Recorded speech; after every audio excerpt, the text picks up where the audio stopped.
Ay, morning man.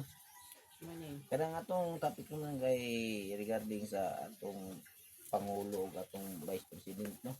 Ganong kana- kinahanglan bang marami mo kapikol sila oy? Kana silang duha ato nagsuportahan sa Yeah. during election. Eleksyon naman to. O pero karon sila nag-away-away na silang duha. Sangkay sila. Gusto po ni Sara i patalsik niya si Bongbong niya kay si Bulingkod. Unsa man di ba? Ana-ana, di ba? No? Ambot lang.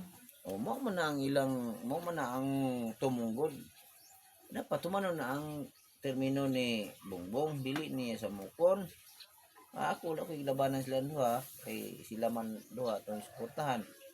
Gilabanan ya apil-apil ka. Dili mo apil-apil, may mag-apil tag rally dito. Dahil na sila oy.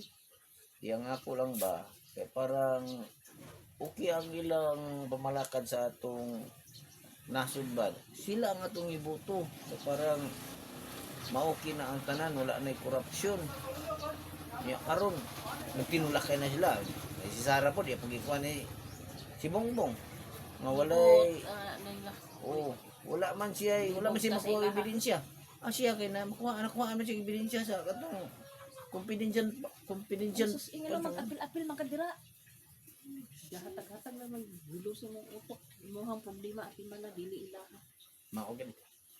Kita bilang Ay Pilipino, sus, bay pag maghilom ka dira. kialam ta. Kialam. Kung wala tayo kwenta bilang Pilipino. Sama mo na. Paglaban nato po ang mga katiwalian. Kuan po nimo. Magpalungan na